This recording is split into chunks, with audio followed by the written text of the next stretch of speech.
बिस्मिल्लाहिर्रहमानिर्रहीम। अस्सलाम वालेकुम। मैं हूं सलमान हैदर। दुआ है परवरदिगार से कि उसने आपको और आपके अहले खाना को अपनी हिफ्ज़ व अमान में रखा हो। अगर मैं ये कह दूं कि कोर कमांडर कॉन्फ्रेंस के एलामिया का पहला नतीजा आ गया तो ये गलत नहीं होगा। और अभी ये वो लोग हैं जो कैंट के गेट तक गए थे, ठीक है। अब ये सिलसिला आगे तक जाना है और जो 51 मुल्ज़मान लटकाए गए हैं उनकी तफसील मैंने भी आपको आगाह करनी है। और जस्टिस तसद्दुक़ हुसैन जिलानी साहब, जी हाँ, तसद्दुक़ जिलानी साहब, जी हाँ, पीटीआई ने बड़े सख्त एलिगेशंस के साथ उनके ऊपर एतराज़ किया है। उसकी डिटेल्स मैंने आपके साथ शेयर कर दी हैं। राना सनाउल्लाह साहब पंजाब में दाखिला की कोई ज़िम्मेदारी है जी, उसके हवाले से मरीम नवाज़ साहबा के साथ, जी हाँ, इस सिचुएशन के अंदर ये बड़ा तसव्वुर किया जाता है। एक बहुत बड़ी बार है जी जिसने एतराज़ कर दिया तसद्दुक़ हुसैन जिलानी साहब के ऊपर, उन पर अदम एतमाद कर दिया। अब ये पहली बड़ी बार है, एक सूबे की बार है और आगे आगे देखें कौन कौन इस पर एतराज़ लेके आता है। लेकिन बहरहाल ये चीज़ें बड़ी गैर मामूली हैं और हम आपके सामने इसको ज़रा ओपन कर देते हैं, खोल देते हैं, तो फिर ज़रा देखें ज़रा कैसी चीज़ें निकलती हैं। तो चैनल सब्सक्राइब कर दें और कमेंट सेक्शन में कमेंट करना बिल्कुल नहीं भूलिएगा। वफाकी काबीना ने जी ऑफिशियली एलामिया जारी किया। उस एलामिया के मुताबिक जी साबिक चीफ जस्टिस तसद्दुक़ हुसैन जिलानी साहब, जी हाँ, उनको 6 जजेस का जो ख़त था ना, उन इल्ज़ामात की तहकीकात के लिए, ये मेरे ख्याल है 75+ के हैं जज, अच्छा, का सरबराह मुकर्रर कर दिया गया है। और ये 75 साल सरबराह हैं जी। और सरबराह इसलिए कि बस यही हैं, एक रुकनी ही कमीशन है जिसकी सरबराही तसद्दुक़ हुसैन जिलानी साहब करेंगे जी, ठीक है जी। तसद्दुक़ हुसैन जिलानी साहब को TORs भी दिए गए हैं, टर्म्स ऑफ रेफरेंस, यानी किस किस चीज़ पर उनकी तफ्तीश करनी है और वो कौन कौन सी उनके इस्तेहकाक हैं, उन तमाम कर वो भी काबीना ने ही, वफाकी काबीना ने ही तय करके दिए जी। उसकी रोशनी में ख़त के इल्ज़ामात की मुकम्मल छानबीन की जाएगी और कोई और नहीं करेगा, यही एक रुकनी बेंच करेगा। ये तसद्दुक़ हुसैन जिलानी साहब ही पूरी छानबीन करेंगे इस 75 साल की उम्र में रिटायर होने पर, ठीक है जी। और कमीशन तयन करेगा कि इल्ज़ामात दुरुस्त हैं या नहीं हैं। अच्छा जी, बड़ी बात है। इधर हाजिर सर्विस नहीं कर पाए तो ये रिटायर्ड जज तयन करेंगे और क्या जिन्होंने धमकियाँ दी उनके पास जाएंगे, उनको बुलाएंगे, कौन है, क्या नाम है, क्या है। अगर इतना आसान होता तो कितना ही मज़ेदार बात थी, लेकिन सिंगल रुकनी, मुझे इस पर बहुत बड़ा एतराज़ है। अच्छा, कमीशन तयन करेगा कि ये इल्ज़ामात दुरुस्त भी हैं या नहीं हैं।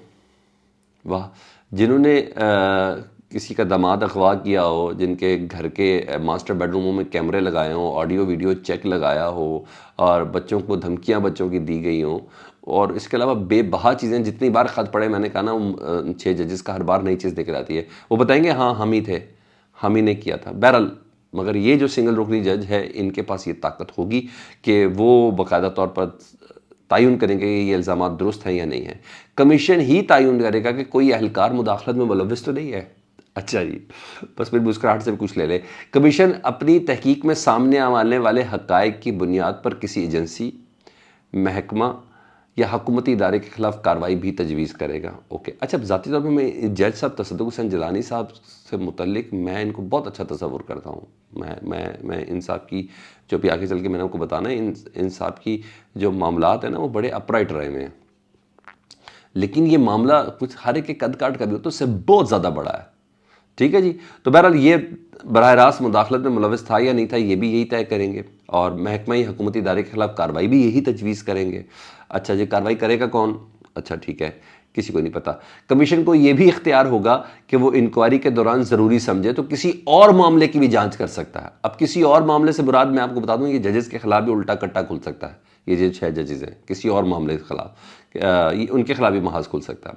और काबीना के इजलास ने जो जज साहिबान के इस ख़त में एग्जेक्टिव के ऊपर जो इल्ज़ाम लगाया ना, उसकी उन्होंने नफ़ी कर दी। भाई, जिन्होंने ये कमीशन बनाया है वो इल्ज़ामात की नफ़ी करके उस कमीशन का एक सरबराह बना रहे हैं, तो मुझे बता दें उसकी क्या क्रेडिबिलिटी होगी। लेकिन बहरहाल जजेस के खिलाफ ये महाज एक खुल सकता है। उसके नहायत नामुनासिब करार दिया है इस इल्ज़ाम को और कहते हैं कि दस्तूर पाकिस्तान के तहत 1973 के आइन के तहत तमाम इदारे अपने अपने तय मामलात के अंदर बिल्कुल आज़ाद हैं।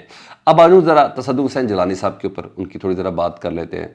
उनका ताल्लुक जी, वो कौन है, कहाँ से? मुल्तान से उनका ताल्लुक है जी। लाहौर हाई कोर्ट में आए थे जी, बेनज़ीर भुट्टो के दौर में सुप्रीम कोर्ट आए थे और इस दौरान मुशर्रफ एमरजेंसी की उन्होंने मुखालफत की थी। ये तमाम चीज़ें इनको अपराइट मैन तस्वुर करती हैं, मगर फिर बोला कि इंसान का जहनी और दिमागी तौर पर और دوسری چیزوں میں جب عہدے پہ ہو تو طاقت کسی اور قسم کی ہوتی ہے، تو اس لیے تو سپریم کورٹ کی طرف فیور ہے اس کی کہ سپریم کورٹ کے ججز ہی کریں اور سارے جج کریں، 12 رکنی کریں، قاضی فائز صاحب سائڈ پہ ہو جائیں، پھر مزہ اس کو تسلیم ہونا ہے، کیونکہ آگے اس پہ انکار بہت زیادہ سے شروع ہو گیا ہے، لوگ تسلیم نہیں کر رہے ہیں۔ مشرف ایمرجنسی میں انہوں نے مخالفت کی تھی، پی سی او کے تحت انہوں نے حلف نہیں اٹھایا تھا، لانگ مارچ کے بعد یہ بحال ہوئے تھے۔ افتخار چودھری صاحب کے خلاف جو مشرف صاحب نے ریفرنس بھیجا تھا، انہوں نے اس ریفرنس پر بھی افتخار چودھری کے حق میں فیصلہ دیا تھا، اور بیوروکریسی کو حکم نہ ماننے کا بھی انہوں نے اس وقت حکم دیا تھا۔ ٹھیک ہے جی، 5 رکنی بینچ کی سربراہی کی تھی جنہوں نے پیپلز پارٹی کے دور میں شہباز شریف صاحب کی نااہلی ہوئی تھی نا، کچھ دیر کے لیے گورنر راج آیا تھا، جی ہاں، اس بینچ کی سربراہی انہوں نے کی تھی جس میں شہباز شریف کی نااہلی کو انہوں نے ختم کیا تھا اور ان کی حکومت بحال کی تھی۔ یوسف رضا گیلانی کی اہلیہ کے قریبی رشتہ دار لگتے ہیں جی، سابق سیکرٹری دفاع کے بھائی ہیں، اور اس کے علاوہ قومی اسمبلی میں جو سیکرٹری ہیں ان کے بھی یہ بھائی ہیں۔ نگران وزیر خارجہ جو اس وقت معاون وزارت خارجہ کے اندر ہیں، بھائی جلیل عباس جیلانی صاحب، اب آپ نے یہ دیکھ لینا ہے، ٹھیک ہے، ان کے یہ ماموں ہیں۔ تو یہ تھا پاکستان تحریک انصاف کا اعتراض کافی ملتا جلتا، وہ کہتے ہیں بے نظیر بھٹو نے ان کو لاہور ہائی کورٹ کا جج بنایا تھا، افتخار چودھری صاحب نے 2015 میں ان کو چیف الیکشن کمشنر لگایا، اور نواز شریف صاحب نے ان کو چیف جسٹس کا عہدے پر فائز کیا۔ نگران وزیر خارجہ کے یہ ماموں ہیں، یوسف رضا گیلانی کے رشتہ دار ہیں، اور سوئس بینک، یاد ہے وہ خط لکھنے تھے جس کی بنا پر یوسف رضا گیلانی صاحب کو نااہل کیا گیا تھا، انہوں نے خط نہیں لکھا تھا نا یوسف رضا گیلانی صاحب جس پہ نااہل ہوئے تھے، تو وہ جو بینچ تشکیل کیا تھا اس بینچ کا انہوں نے حصہ بننے سے انکار کر دیا تھا کہ میں یوسف رضا گیلانی کو سزا نہیں دے سکتا، جس کی بنا پر یہ بینچ ٹوٹ گیا تھا۔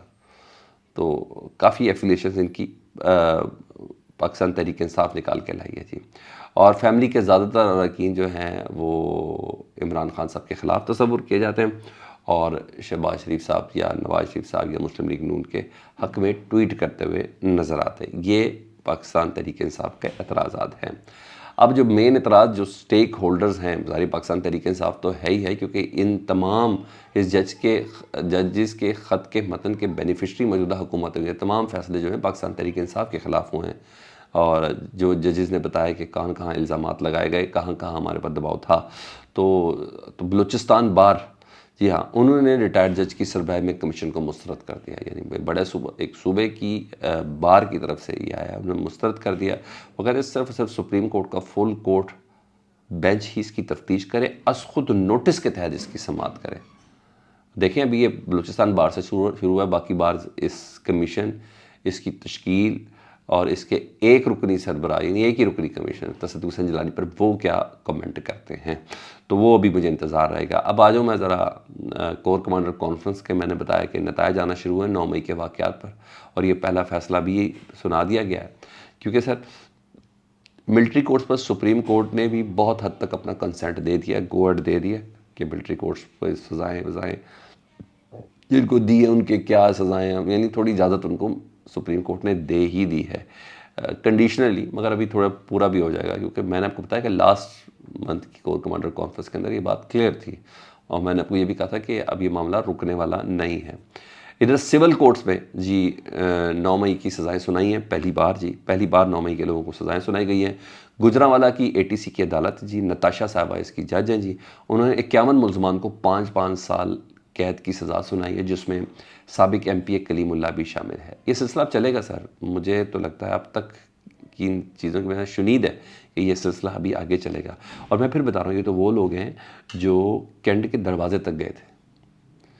آپ بتائیں ان لوگوں کو کس قسم کی سزائیں دینے کا پلان ہے، جو لوگ GHQ کے اندر گئے تھے، جنہوں نے جناح ہاؤس لاہور کے اندر گئے تھے، اور ان کو بھی سخت سزائیں ہونی ہیں، یہ طے ہے، یہ بات سمجھ آ رہی ہے۔ وہ انکوائری کمیشن بنے نہ بنے، بہرحال ان لوگوں کو جو فزیکلی ادھر انوالو تھے، جو CCTV فوٹیجز کے اندر سب چیزیں تھیں، ان کو سزا ملنی ہی ملنی ہے۔